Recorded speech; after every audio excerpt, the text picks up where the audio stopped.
Everyone, आज self study में आपका स्वागत है। आज मैं यूजीसी नेट में छायावाद से कुछ प्रश्नोत्तर लेकर आई हूँ। जो भी विद्यार्थी हिंदी से नेट दे रहे हैं, नेट या जेआरएफ देने वाले हैं, उनके लिए छायावाद से प्रश्नोत्तर बहुत ही लाभदायक है। इसे ज़रूर देखें। तो चलिए बेकार का समय नहीं गंवाते हुए हम शुरू करते हैं। पहला प्रश्न है, छायावाद का मैनिफेस्टो कहा जाता है। इसमें 4 ऑप्शन दिए गए हैं, जिसका पहला आंसर है बी, पल्लव की भूमिका को। अब सेकंड नंबर क्वेश्चन पर आते हैं। छायावाद स्थूल के प्रति सूक्ष्म का विद्रोह नहीं, बल्कि थोपी नैतिकता, रूढ़िवाद और सामंती साम्राज्यवादी बंधनों के प्रति विद्रोह रहा है। यह कथन किसका है? तो इसका सही आंसर होगा सी, डॉक्टर रामविलास शर्मा जी का यह कथन है। अब आते हैं थर्ड नंबर क्वेश्चन पर। निम्नलिखित में से कौन सा कथन सही है? तो इसमें भी 4 ऑप्शन दिए गए हैं। इसका सही आंसर है बी, छायावाद शब्द का अर्थ रहस्यवाद और पद्धति विशेष के व्यापक अर्थ में है। अब आते हैं फोर्थ नंबर क्वेश्चन पे। छायावादी काव्य की प्रवृत्ति नहीं है, तो इसका सही आंसर होगा बी, प्रकृति का सामान्य चित्रण। अब आते हैं फिफ्थ नंबर क्वेश्चन पे।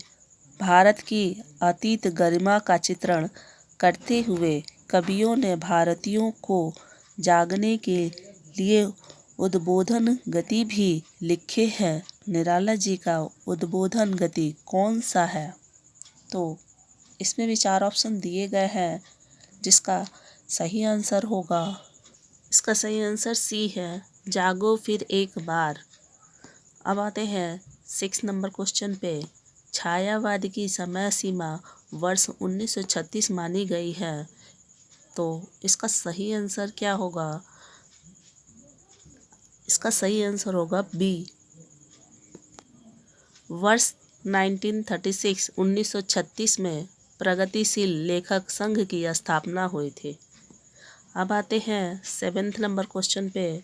पंत की काव्य रचनाओं का सही क्रम है, सही क्रम में सजाना है। तो चलिए इसका सही आंसर जानते हैं क्या होगा। इसका सही आंसर होगा बी, पल्लव, गुंजन, योगांत, ग्राम्या, ये 4 सही क्रम है। अब आते हैं 9th नंबर क्वेश्चन पर। 8 नंबर क्वेश्चन है, छायावादी बृहत्त्रयी में शामिल नहीं है, तो इसका सही आंसर होगा डी, महादेवी वर्मा शामिल नहीं है। अब आते हैं 9th नंबर क्वेश्चन पे।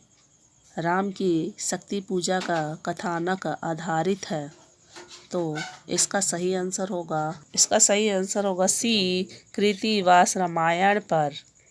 अब आते हैं 10th नंबर क्वेश्चन है। निम्नलिखित काव्य संकलन में पंत का छायावादी काव्य का नहीं है, तो इसका सही आंसर होगा सी, उत्तरा। तो आज हमने 10 क्वेश्चन छायावाद से किया है। नेक्स्ट और भी कुछ अच्छे क्वेश्चंस लेके आऊँगी मैं। आज के लिए बस इतना ही। धन्यवाद। Thank you.